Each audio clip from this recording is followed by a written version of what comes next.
में से कहें तो गलत नहीं होगा, क्योंकि बहुत महत्वपूर्ण काम है। स्वाभाविक है कि एक दिन के अंदर ही सारे निपटाने होंगे सरकार को। बिल्कुल, देखिए आपने सही कहा है, ये महत्वपूर्ण सत्र है और केवल एक दिन का ही सत्र है, क्योंकि इससे पहले ये हालांकि 3 दिन का सत्र आहूत किया गया था 21 से 23 तारीख के बीच में, लेकिन कोरोना की विषम परिस्थितियों के बीच सर्वदलीय बैठक में ये तय किया गया कि सत्र सिर्फ एक दिन का ही होगा। और हम इस वक्त विधानसभा के ठीक बाहर मौजूद हैं और आप देख सकते हैं कि किस तरीके की जो सुरक्षा व्यवस्था है वो सत्र को लेकर की गई है। किसी को भी यहाँ इस पॉइंट से मंत्रालय के पास में जो गेट है वहां से आगे जाने की इजाजत नहीं है, सिवाय विधायकों को छोड़कर, यानी कि जो सदस्य हैं उनके अलावा। आमतौर पर मीडिया की एंट्री होती थी, लेकिन कोरोना काल की स्थितियों को देखते हुए उसकी भी प्रतिबंध लगाया गया है। जहां तक बात सत्र की कार्यवाही शुरू करने को लेकर है, तो ये कार्यवाही शुरू हो गई है, क्योंकि 11 बजे का जो वक्त है वो तय था कार्यवाही शुरू होने के लिए। तो कार्यवाही अब शुरू हो रही, विधिवत जो प्रक्रिया है वो आगे बढ़ेगी।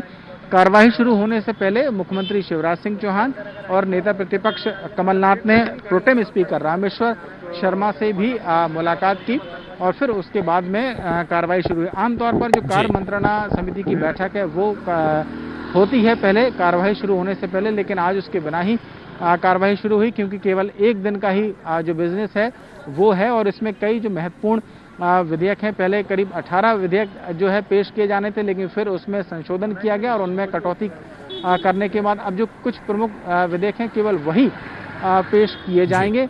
पहले जो स्पीकर और डिप्टी स्पीकर का चुनाव है वो भी सत्र में किया जाना था, लेकिन अब जबकि सत्र केवल एक दिन का है तो लिहाजा स्पीकर और डिप्टी स्पीकर का चुनाव भी इस सत्र में नहीं हो पाएगा। प्रोटेम स्पीकर के तौर पर रामेश्वर शर्मा ही आगे कंटिन्यू करेंगे, ऐसी संभावना है।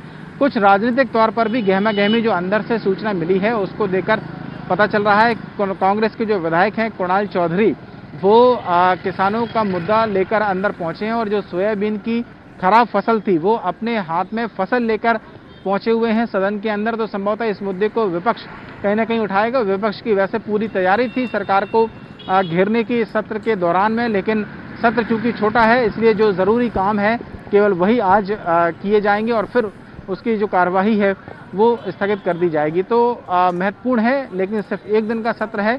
देखना होगा कि आगे किस तरीके से और क्या खबरें निकल के सामने आती हैं, क्योंकि मीडिया को आज कार्यवाही से दूर रखा गया है।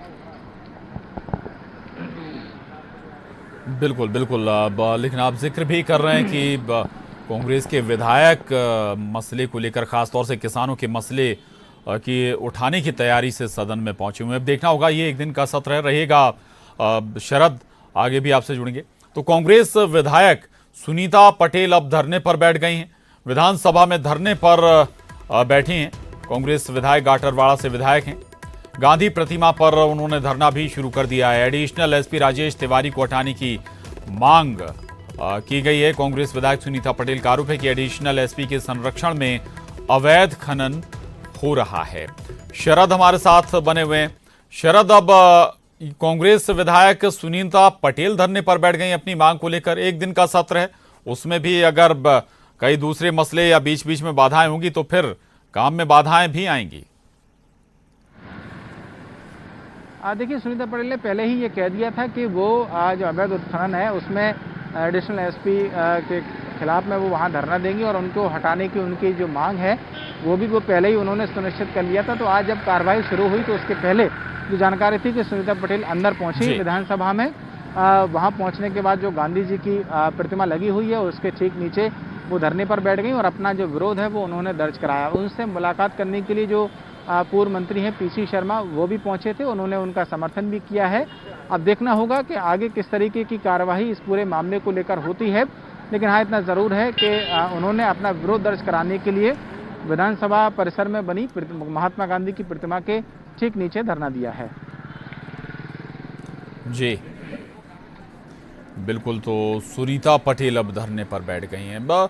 एक बार फिर विधानसभा सत्र पर लौटते हैं। शरद, जैसा कि आप जिक्र भी कर रहे थे कि विधायक कुणाल चौधरी कुछ और मसलों को लेकर पहुंचे हैं, किसानों के मसले को लेकर। कुछ और भी स्वाभाविक है कि विपक्ष के जरिए कुछ और मसलों को भी उठाने की तैयारी होगी। कृषि बिल भी पास हुआ है, इसका भी विपक्ष विरोध कर रहा है। तो ऐसे मसले ये एक दिन के अंदर किस लेवल पर उठाए जा सकेंगे और किस स्तर पर फिर काम हो पाएगा, थोड़ा सा समझाइएगा जरा। देखिए, ये सत्र दरअसल इसलिए बुलाना ज़रूरी हो गया था प्रशांत, क्योंकि 2 सत्रों के बीच में 6 महीने से जी। ज़्यादा का अंतराल नहीं हो सकता संवैधानिक प्रावधानों के तहत। तो एक तरीके से ये कहा जाए कि ये ठीक। कानूनी अनिवार्यता हो गई थी, इसलिए सत्र बुलाया गया है, तो शायद गलत नहीं होगा, क्योंकि कोरोना काल का हवाला दिया जा रहा है, कोरोना की विषम परिस्थितियों का हवाला दिया जा रहा है। आज जो विधानसभा जब आहूत हो रही है, तो संभवतः ऐसा भी पहली बार हो रहा है कि सिर्फ 61 ऐसे विधायक हैं जिनको जी। सदन के अंदर बुलाया गया है, केवल वही बैठ पाएंगे, बाकी के जो विधायक हैं वो वर्चुअली जुड़ेंगे। तो इस सदन में बहुत ज़्यादा कुछ विरोध विपक्ष का हो पाएगा ऐसा संभव लगता नहीं है, लेकिन हाँ, वो अपनी बात ज़रूर रख रहे हैं। जो जानकारी मिली है उसके मुताबिक कुछ किसान जो संगठन है वो भी विरोध दर्ज कराने के लिए विधानसभा का घेराव करने की कोशिश कर रहे हैं। हालांकि उनको विधानसभा आने से पहले ही रोकने की तैयारी पुलिस प्रशासन की ओर से की गई है। जहां तक बात विपक्ष की है, तो विपक्ष निश्चित ही ये सवाल को जी। उठाएगा। विधानसभा के अंदर के जो किसान है वो परेशान है। कृषि बिल तो चलो खैर एक विषय है ही, जैसा कि आपने कहा और हमने जानकारी भी दी कि कुणाल चौधरी जो सोयाबीन की खराब फसल है वो लेकर ही अंदर पहुंच गए हैं। हम संभव होगा तो कुछ वक्त बाद उनकी तस्वीरें भी दिखाएंगे, लेकिन वो अंदर पहुंचे हैं। तो विपक्ष की पूरी तैयारी तो है सरकार को घेरने की इस सत्र में, भले ही वो एक दिन का सत्र हो, लेकिन देखना होगा कि ये विरोध कितना हो पाता है, क्योंकि जो ज़रूरी विधेयक हैं वो पेश किया जाना है। विनियोग जो है, क्योंकि बजट सरकार ने पहले ही पेश किया था, उसको पास कराना है विधानसभा से। एक सबसे बड़ी जो महत्वपूर्ण काम है वो सदन के अंदर होना है। जो निधन की सूचनाएं हैं वो सबसे पहले कार्यवाही शुरू होने के बाद पढ़ी जाएंगी। साथ ही साथ में जो कोरोना के दौरान जिन लोगों की जान गई है उनको भी श्रद्धांजलि दी जाएगी। तो ये जो कार्यक्रम है वो पहले प्रक्रिया के तहत होंगे। विपक्ष किस तरीके से आज के पूरे दिन में अपनी स्थिति दर्ज कराता है, उपस्थिति दर्ज कराता है, वो देखने वाली बात होगी। जी बिल्कुल बहुत महत्वपूर्ण है, चूंकि बाई इलेक्शन भी होने वाले हैं, उससे पहले ज़रूर कोशिश ज़रूर होगी कि जनता के बीच में एक परसेप्शन बने कि विपक्ष जनता के मसलों को उठा रहा है। बहुत शुक्रिया आपका शरद इस पूरी जानकारी के लिए। लेकिन एक बार फिर आपको बता दें, ये एक दिन का महत्वपूर्ण सत्र है और 61 सदस्य इस सत्र में शामिल होने वाले हैं।